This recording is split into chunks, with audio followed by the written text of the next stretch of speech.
with that said, will be wanting to come through. Of course, you can leave us a comment of what you think and what you want to know. 20 Andrew has been following these games and yet to give us his expectations regarding the games. And I hope also has been following the Zambia League power dynamos and contention. You should know, and of course, the power fans won't take it lightly if we don't talk about how power dynamos are just edging closer to winning um, the Super League after many years. Yeah, but there is a first.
Zambia.gov or email ideathon@fairworldproperties.com.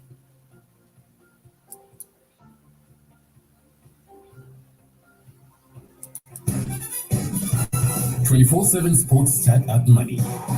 24/7 Sports for all your sports updates on Money FM. Your business radio. All right, welcome back, and this is the 24/7 Sports Chat on Money FM 93.7. We started off with a bit of difficulties due to network, but of course, Andrew, welcome to Sports Chat. It's good to be back and also to have you on this special program. Always a pleasure to be here, Lucky. Thank you for having me. All right, how's been the day for you so far? Oh, it's been good so far. Just getting excited for all the action we have on Friday from the CAF Champions League and the of course the Africa U20 Cup of Nations. Beginning of a busy weekend.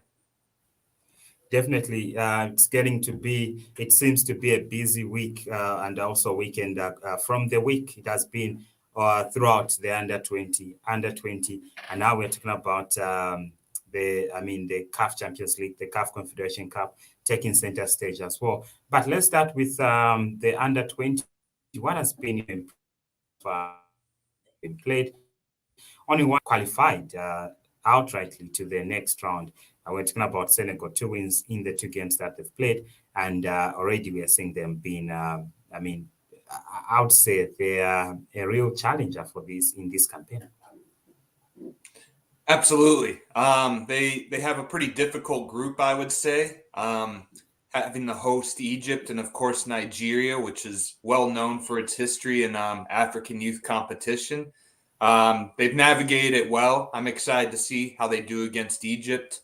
There's going to be a lot of pressure on Egypt because they need a victory to advance. But yeah, I think Senegal has looked head and shoulders above the rest of the competition so far.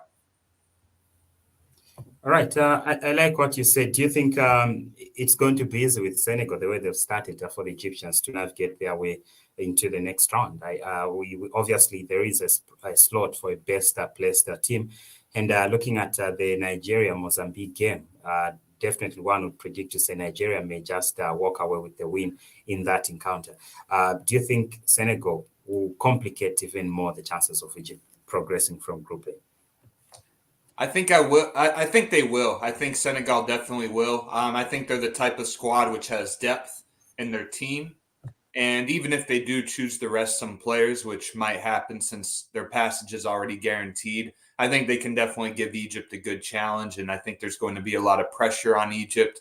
So it'll be interesting to see how the Egyptian players respond to that pressure because it's 3 points or nothing for them at this point. And I think even if Senegal rests some of their starters, it's still going to be a massive challenge for the Egyptians.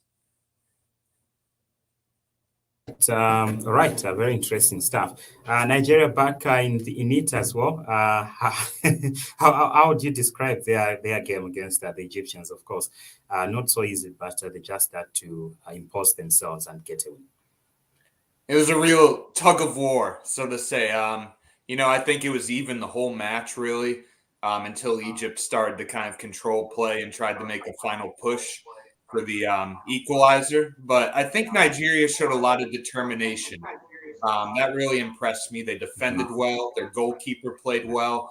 And then, of course, stealing the late goal, the late winner piece. That's really, kind of the best sort of feeling, I'd say, for a manager, who wants his team to show determination in such a big match. All right. We have also been joined by Moses on the other side. Of course, he'll be coming in as we get to progress. But let's come to the other group, Uganda, Congo. They had started so well their campaign, and in that group, I would say those were the teams that many people had expected to be, of course, the front runners. They couldn't just get the better of each other. They had to share the spoils. They had to share those points at the end of the day. How do you see this group be finishing up? It looks like there could be surprises with South Sudan managing a win over Central African Republic. Andrew. Well, I think this group, I wasn't expecting much from this group in terms of excitement, really, but it's really kind of over-delivered. Yesterday was very exciting. The matches were getting started. The action was getting started right from the beginning in both matches, which we haven't seen a lot in this competition. It's taken the teams a while to get going and find their footing in each match. But yesterday was a real exciting day. I'm really excited for this Uganda-South Sudan match. I think it's a match that could turn into a real growing African rivalry. They're neighbors. There's a lot of links between the two countries. I'm really excited to see it. And also, shout out to Republic of Congo. They really showed a lot of determination, even though they kind of sabotaged their chances a bit yesterday with their captain getting sent off for an interesting incident at halftime. But get all kudos to them. They really fought back and got the match and even looked like the better team in the second half despite playing a man down. All right. If you could predict how the table is likely to finish in that group, how do you see it finishing? Who takes that top spot between Congo and Uganda? I know Uganda, you did mention that they'll be up against South Sudan. This brings memories of the Sekafa encounters that the two teams have been having, and definitely being neighbors from the same region, they'll still fancy those chances of doing better against their. Well, I think you have to consider Congo the favorites to win the group. I think they have a very good matchup against Central African Republic, who have shown some signs that they can compete, but at the same time, you have to consider them the underdogs in this match. But you never know what's going to happen on the final day. It's a youth tournament. Anything can happen at under 20, under 17 level. I want to say Uganda will win against South Sudan, but the South Sudan team is one that you cannot underestimate at any cost. And Uganda have really shown some weaknesses in defense. Their set piece marking was very poor yesterday. And it's really sabotaged them a bit. They really had an opportunity to seize control of this group, like the position Senegal is in now. But at this point, to be honest with you, I have no idea how it's going to turn out in the end. But I think Congo are probably the favorites to win the group. Right, this is the 24/7 Sports Chat on Money FM 93.7. And of course, just as we get into this group, which is Group C, we do see that later on at 16 hours Central African time, it's going to be Benin against Tunisia, and 19 hours Zambia up against the Gambia. Now, this is an interesting game for Zambia in that they have to win to enhance their chances. They need to avoid dropping points, just like Chisimbewe did mention. I'll start with Moses, then I'll come to you, Andrew. Moses, the Zambia game against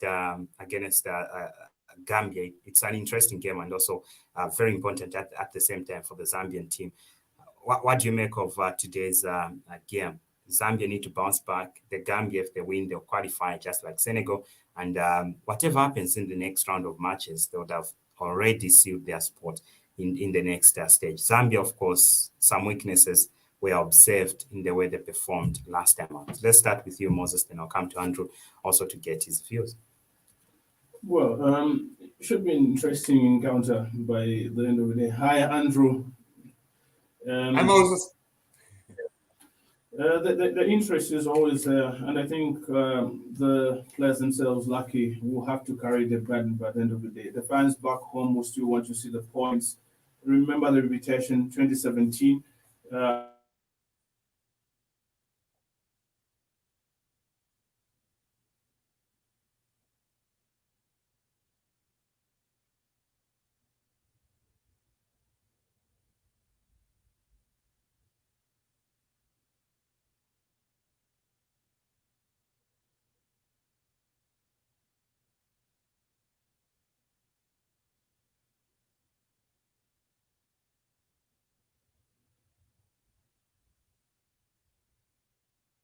We hosted the tournament itself.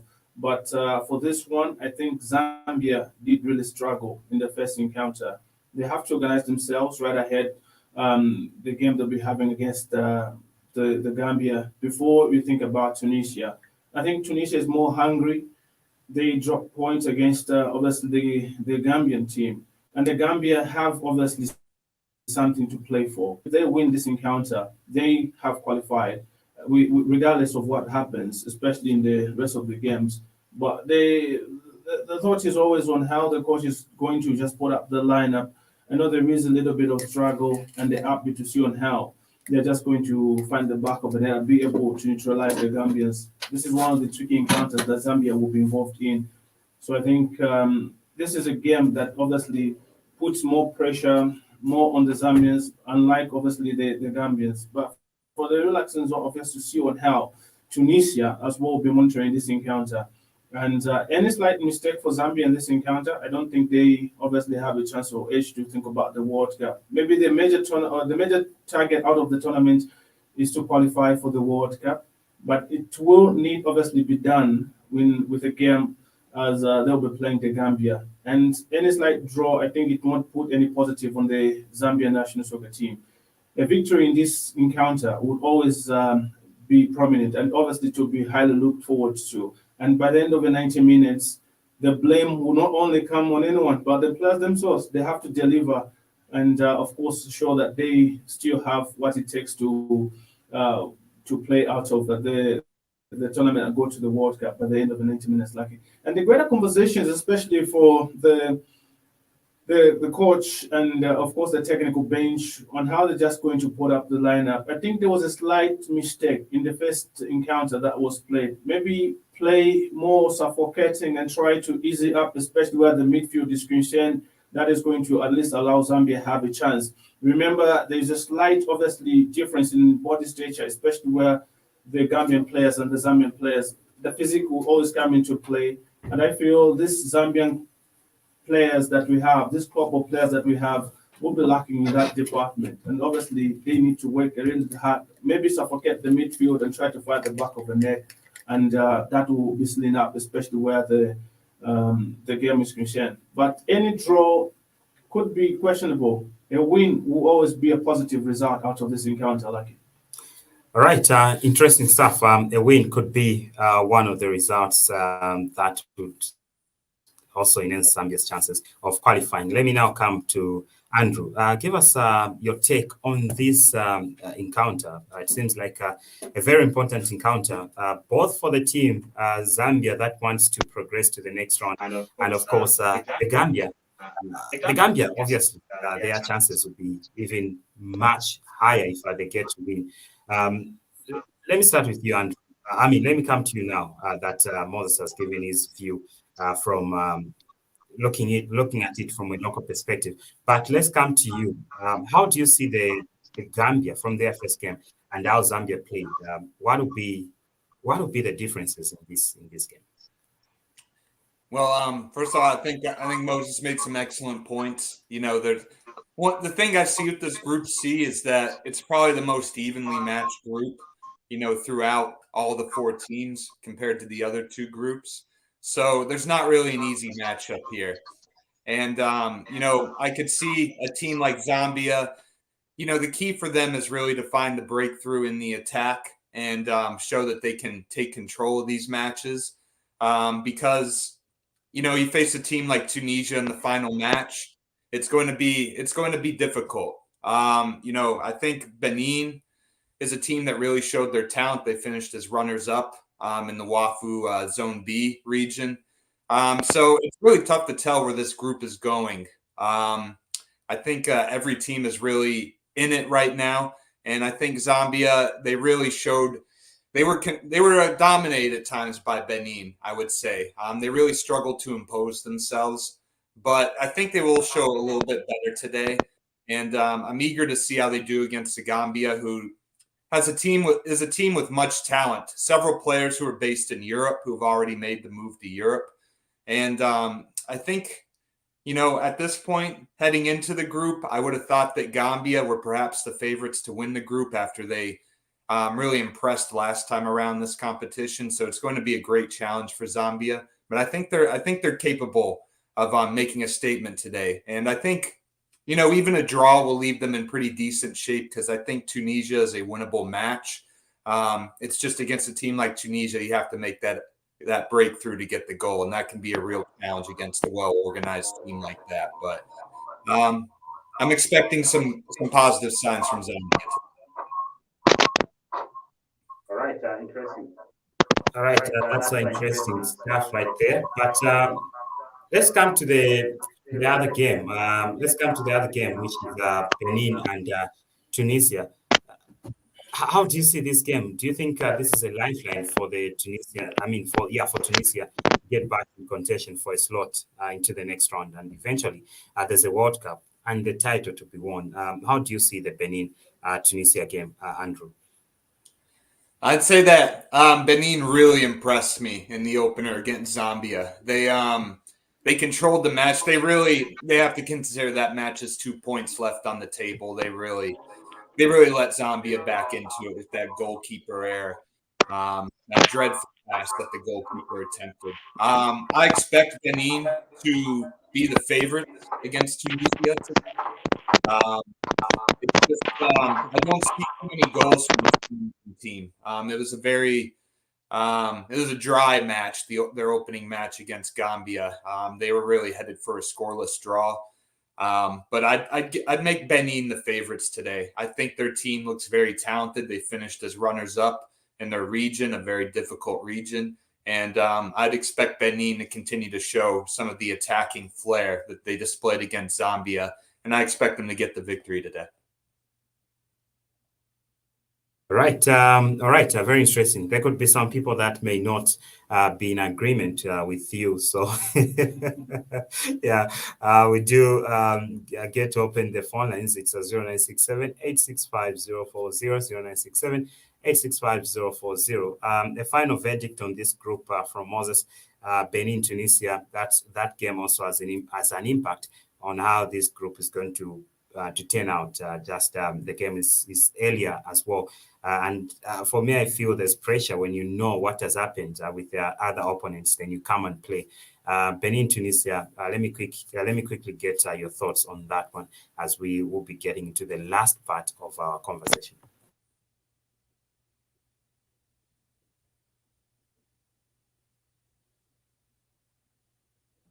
Outstanding. I feel there is much pressure in their camp because there was no expectation that they are going to go down against the Gambia. And there could be a surprise package in this group. Everybody would be thinking about Tunisia and possibly Zambia putting up a good display.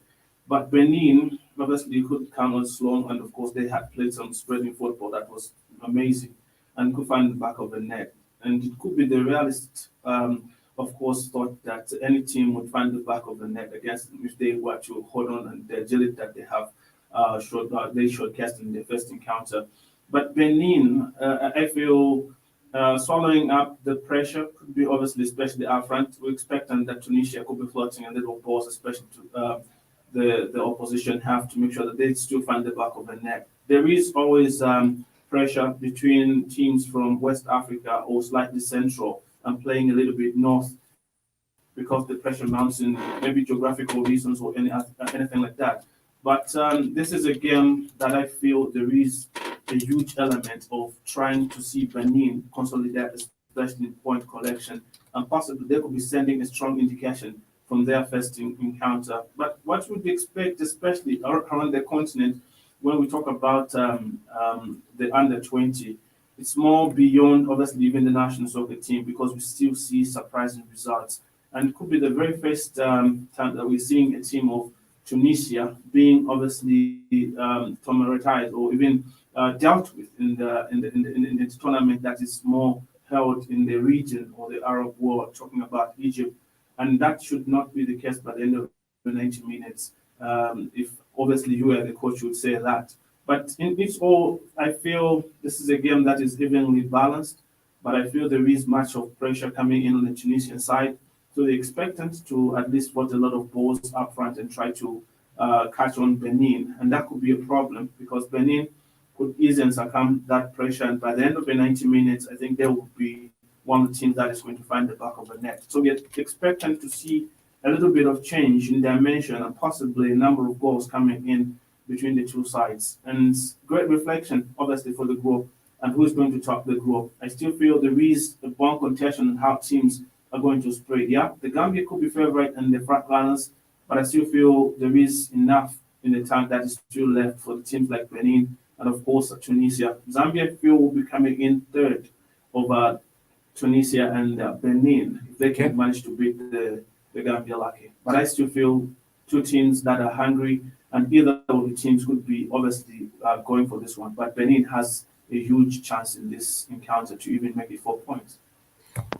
All right, Eric and Andrew is the spot for choice when it comes to games today. There's under 20. There's also the CAF Champions League. From the Champions League, Andrew, which one would be which tie are you looking forward to the most? Which game are you looking out? Are you waiting? Are you waiting for the most? The game that's top of your watch list today in the Champions League. There are 3 games. I would go with Wydad and Petro de Luanda. It's going to be a rematch from last season's semifinal. I think, just Wydad is a team to watch because there's so much going around at the club right now. Excuse me. Wydad's coach, Mehdi Nafti, he's pretty much about as on the hot seat as it can get. That seat is burning right now.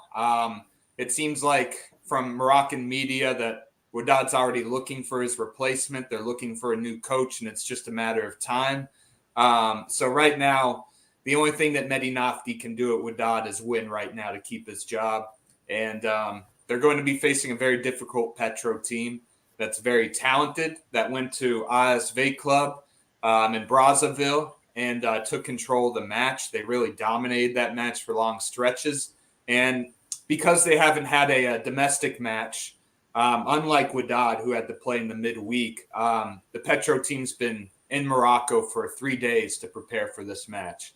And I think they're definitely going to want some revenge after getting eliminated last season at the semifinals. And I think the team has only improved since last season. So I'm really going to have my eyes on that match. And considering Wydad's issues with scoring, it's Petro can certainly have some aspirations of getting a result in Casablanca, as difficult as it is to go and play there.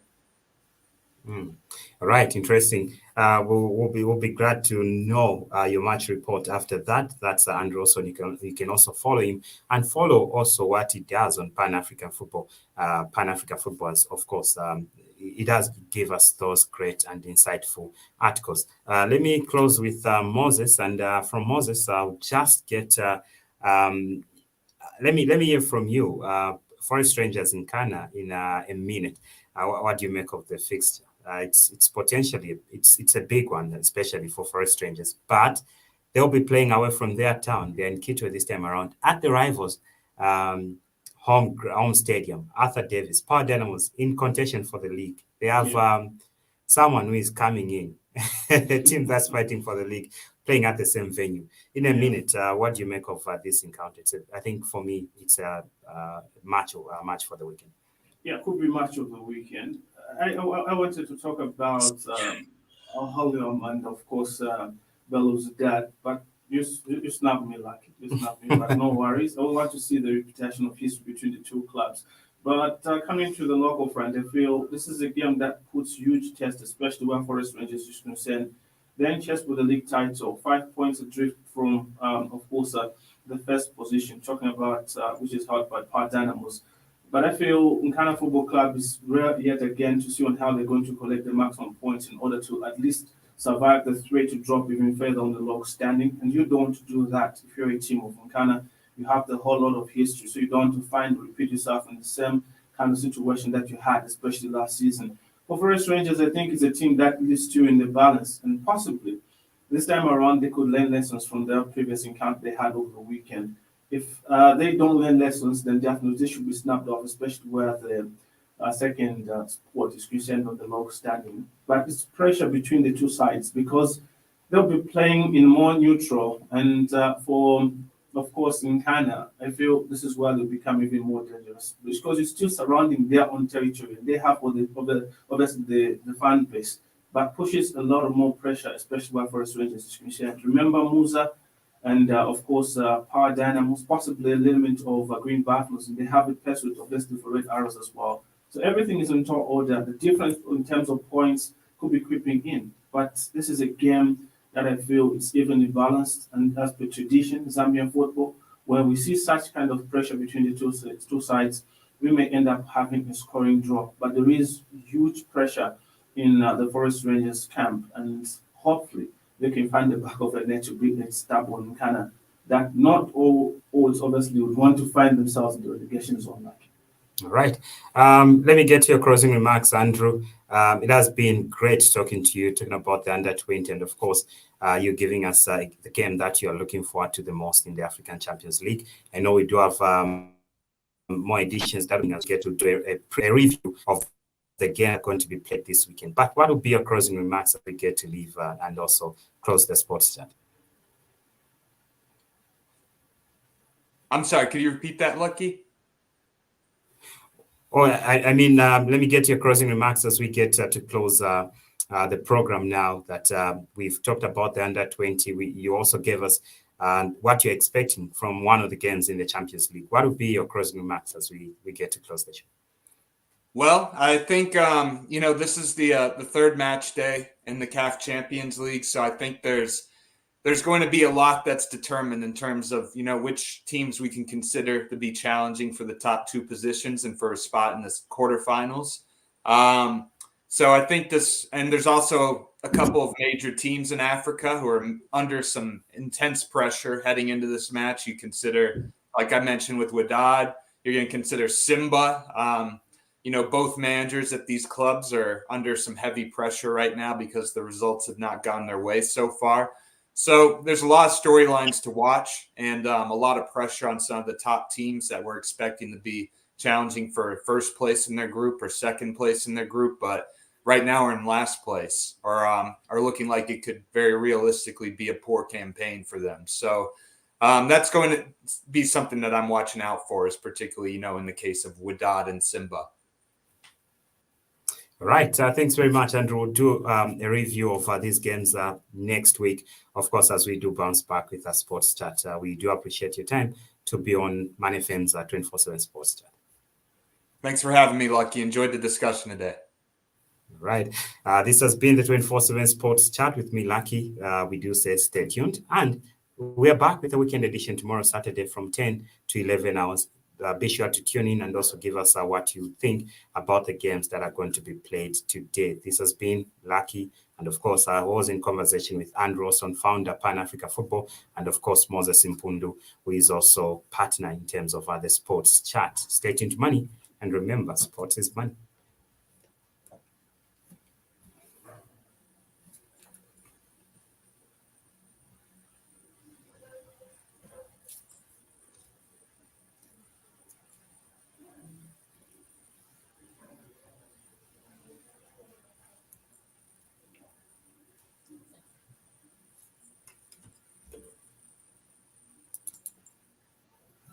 Twenty-four/7 Sports Chat at Money.